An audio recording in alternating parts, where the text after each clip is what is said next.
Alright guys, so if you guys haven't watched the video where I took the S10 to the track, the link will be up above, go check that out. But in that video you guys probably heard me mention that the tachometer in here was off by a few hundred RPMs. I can't remember exactly how much. And I almost bought a new tachometer for it, but then I got thinking and I was looking at the instructions, which I have over here. But I was reading through the instructions and I found out, and I didn't know, that they are like programmable for 4-cylinder, 6-cylinder, and 8-cylinder. And it got me thinking that I bought this tachometer from a guy. I bought the tachometer and a bunch of gauges. Basically there was a bunch of gauges in a box for like 60 bucks. And I hope that washing machine's not too loud. Alright. Had to pause the washing machine. It was just making too much noise. I'm out here doing a little bit of laundry because I'm sick of turning my underwear inside out every day. But anyways, that's neither here nor there. But as I was saying, I bought the gauges and the transmission for the S10 from the same guy. After I got thinking about it, he told me that the car was a Grand National. So it should have been a V6. And if this tachometer is programmed for a V6, and that would explain why it's off by a few hundred miles. That would explain why this tachometer would be off by a couple hundred RPMs. So I'm gonna look into it and see. This is a, says that it's a, I don't know if you can see there. It's a 3904. So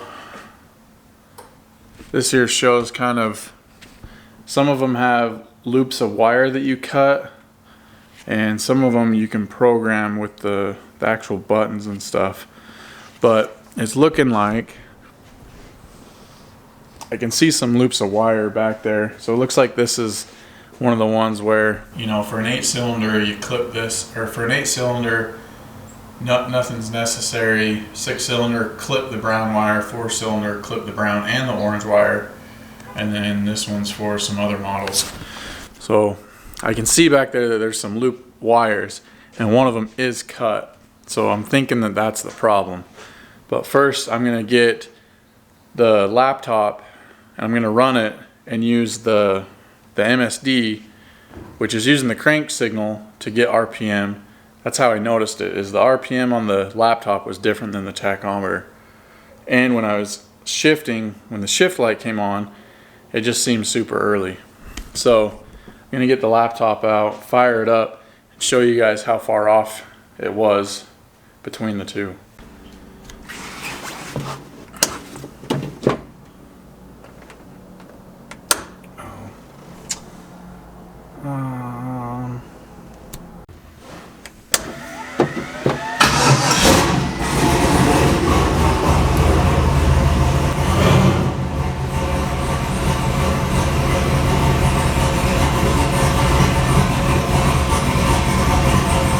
So as you can see, we're actually idling around 600 RPM, whereas on the odometer gauge it's saying 1,000.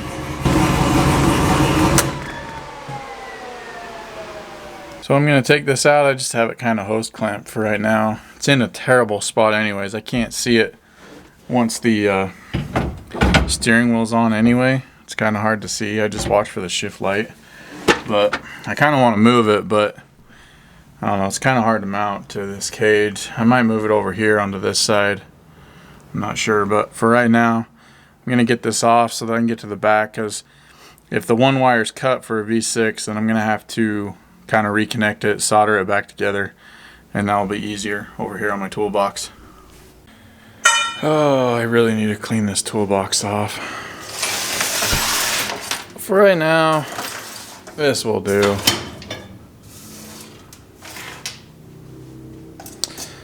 So, just as I suspected, turn this so we can see. See, these are the little looped wires they're talking about, and the brown one is cut. So, that means it was set up for a 6-cylinder right there, clip brown wire loop. So I need to get in here, strip this back, and solder that back together.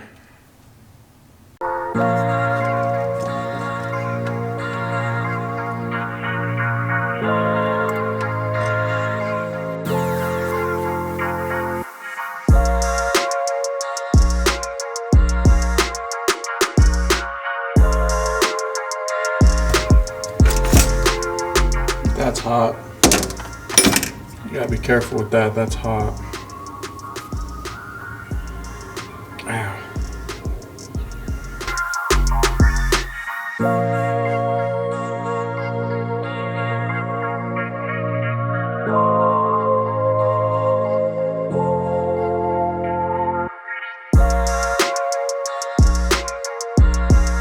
I got this just set in here because, like I mentioned, I'm gonna try and move it.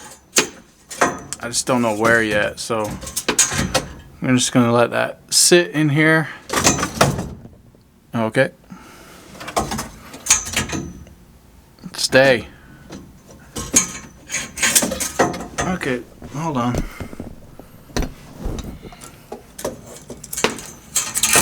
Okay. There, now I got it. Okay. So now that's just sitting in here temporarily. We're gonna see if this works.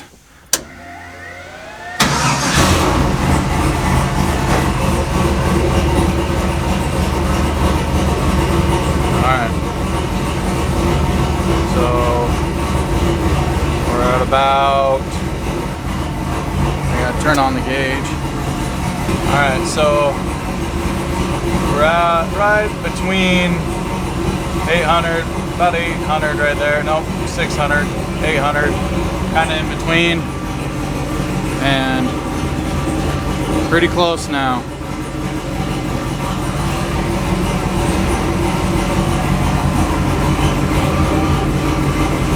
I'd say that's fixed.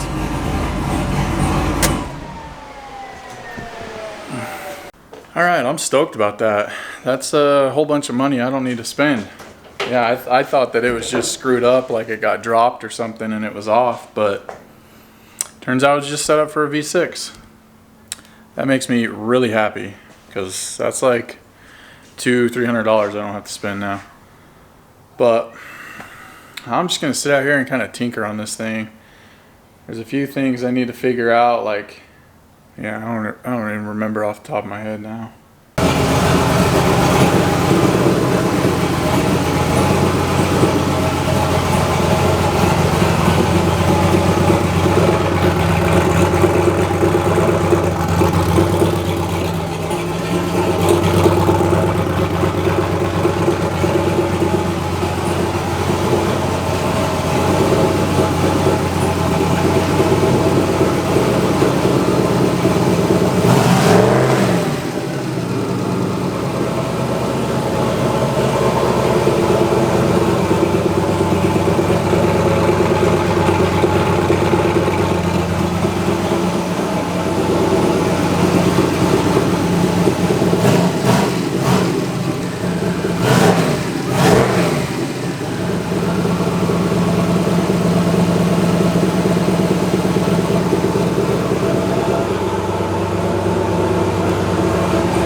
My eyes are watering. It's stinky in here.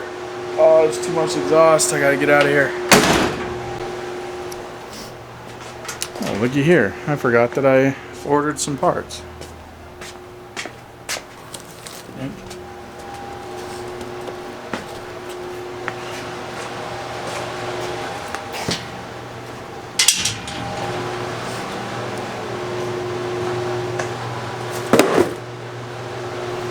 This stuff will be coming up in a future video. And then there's this thing. Hold on.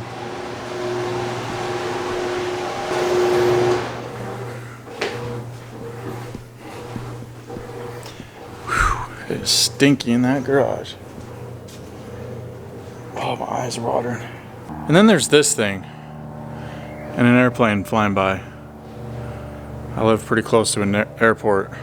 Sometimes I forget that and I hear the planes go by and I feel like they're gonna drop a bomb on me or something. But anyways, there's this thing. My 1966 long bed C10. Obviously it is bagged, but I don't know.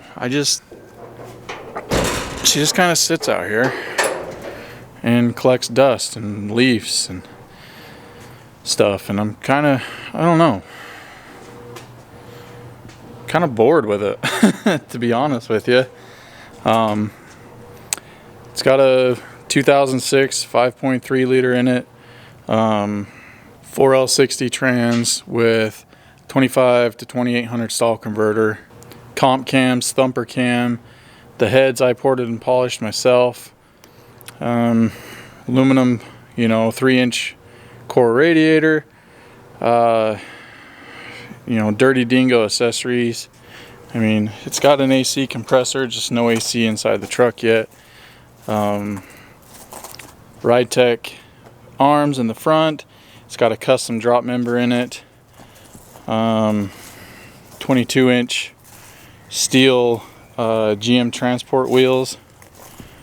And then the back, it's got just kind of a basic C10 notch you can buy off the shelf. It's pre-made.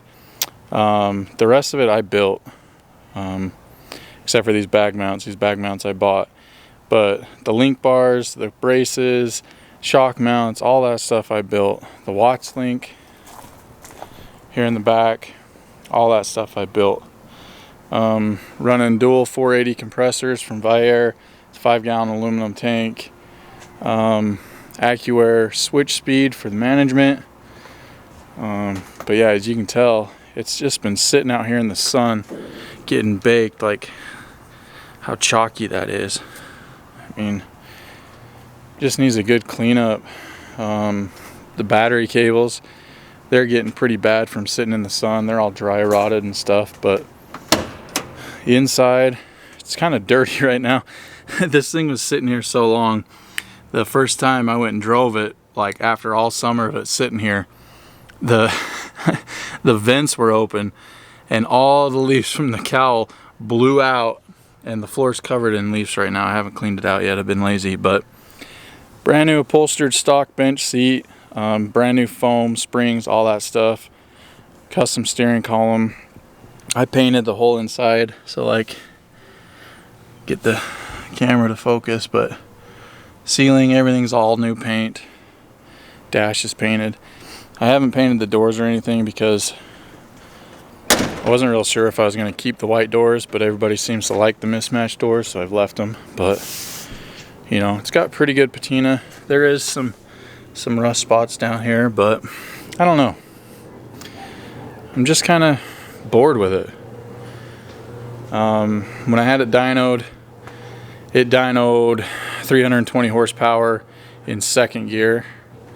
The guy doing the dyno didn't want to do a third gear pull for whatever reason, so he only did a second gear pull, and it was 320 to the rear wheels, so he guesstimated that as about 350 horse to the rear tires in third gear 1-to-1. So it's a blast to drive.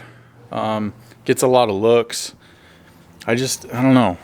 I've kind of invested in this truck and want to do more racing, and I kind of need to get a trailer because right now I'm just renting a trailer.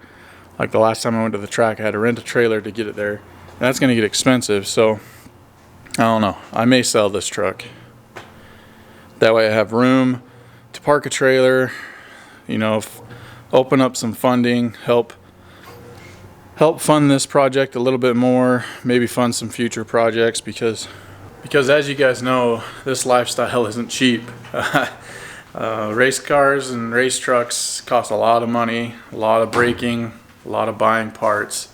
So yeah, if I decide to sell that truck, I think I'd sell it basically just to help grow the channel, always evolving, doing new builds, stuff like that. Besides, I kind of have the mentality where I like building more than I like driving. Like, the build is the funnest part for me, once it's all done and I like drive it for like a few months or whatever, I'm just kind of like, all right, I want to do something else now.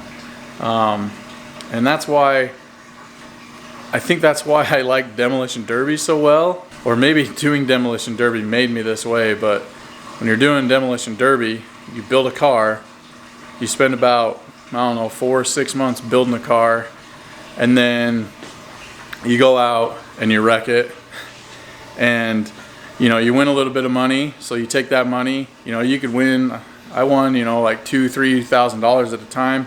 Now the prize money is outrageous. You can win up to like $50,000 to win a derby. But anyways, you take that money that you win, put it in, go out and buy another car, swap all your stuff, your motor, trans, rear end, gas tank, all that kind of stuff over into the new car, build it again, go out, wreck it, and you're always constantly building. And what I like about that is you're constantly learning too. So as each build gets better and better and better, and that's kind of like what I want to do on this channel, is each build that I do, I want to learn something from it, and I want to improve my skills that I, you know, the skills that I already know. So yeah, C10, C10 might be for sale. But like I said, guys, if any of you guys are interested in it, shoot me an email, send me an offer or something like that. Obviously the buyer would have to arrange shipping or transport or whatever. And if somebody does shoot me a good offer, there are a few little things that it needs. Like I think the oil pan gasket on it seeps a little bit. So there's a couple little things on it that I would you know, clean up and fix for the buyer. But other than that, I mean, it's a pretty solid truck. I've got 2,000 miles on it so far, and I've had 0 issues with it. Drove it down to Tucson. I've driven it all over the valley here, back and forth. I used to drive it back and forth when my girlfriend lived over on this side of town and I was still on the east side. I drive it back and forth all the time in the winter. Well, I think that's going to do it for this video. Just kind of a little live channel garage update. Hopefully you guys got something out of it. Hopefully one of you guys wants to buy my truck. But anyways, thanks for watching, guys. Thanks for subscribing, all the support. It really means a lot to me. And until next time, see you on the next one.